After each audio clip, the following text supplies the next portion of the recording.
Gaza एक बार फिर Israeli कत्लेआम से दहल उठा है।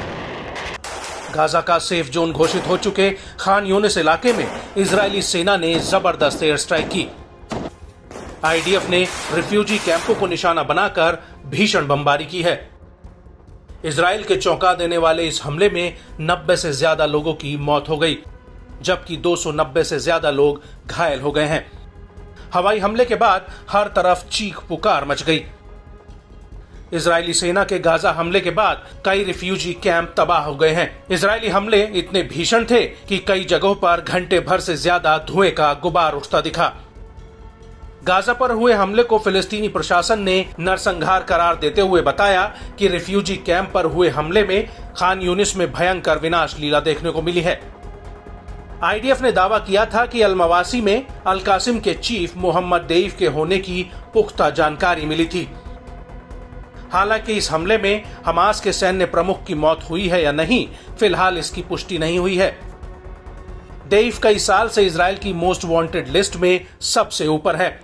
हालांकि हमास ने इजरायल के इस दावे को खारिज कर दिया है कि उसका सैन्य कमांडर मोहम्मद देईफ उस क्षेत्र में था।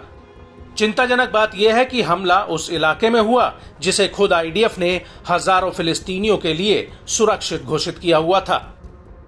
इजरायल के गाजा पर हुए ताजा हमलों से तमतमाए लेबनान के इस्लामिक प्रतिरोध ने इजरायल पर भीषण हमले किए हैं।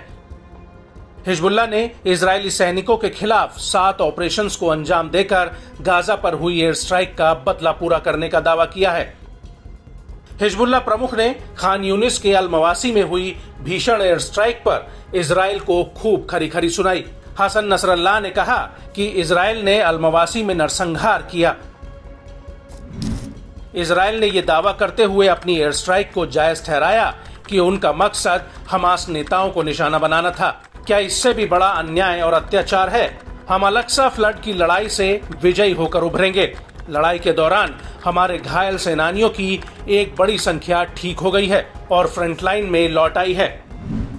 हिजबुल्लाह ने भारी रॉकेट्स का इस्तेमाल कर इजरायली बलों के अल-मेटुला साइट को निशाना बनाया। साथ ही लड़ाकों ने अल-खरदाली शहर को निशाना बनाकर भी भीषण हमला किया। इससे 2 इजरायली जवानों की जान चली गई। प्रतिरोध ने किरियत शमोना बस्ती पर भी गोलीबारी की है। इसके अलावा समूह ने बताया कि दर्जनों ग्रैड मिसाइलें मार्गलियट बस्ती में आईडीएफ की ओर से इस्तेमाल होने वाली इमारतों पर बरसाई गई। इससे सीधा हमला हुआ और बड़ी संख्या में हताहतों की पुष्टि हुई है। हिजबुल्लाह ने फलक मिसाइलों से हनीता साइट, मायन बरूक साइट और बेत हिल्लैल बैरिक के पास 1/3 आईडीएफ की तैनाती पर हवाई फायर कर बड़ा नुकसान पहुंचाया।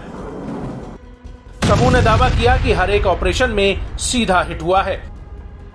वहीं कफार चौबा की कब्जे वाली लेबनानी पहाड़ियों में रुइसत अल आलाम साइट को मिसाइल हथियारों के साथ साथ रामिया साइट पर जासूसी उपकरणों से निशाना बनाया गया, जिससे सीधे हमले हुए हैं।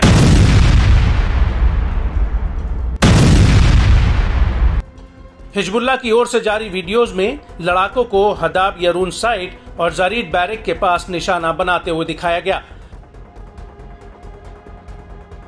इजरायली मीडिया हाउस ने लेबनान से हुए रॉकेट हमलों की पुष्टि करते हुए बताया कि उत्तरी इजरायल में करीब 6 इजरायली घायल हुए हैं।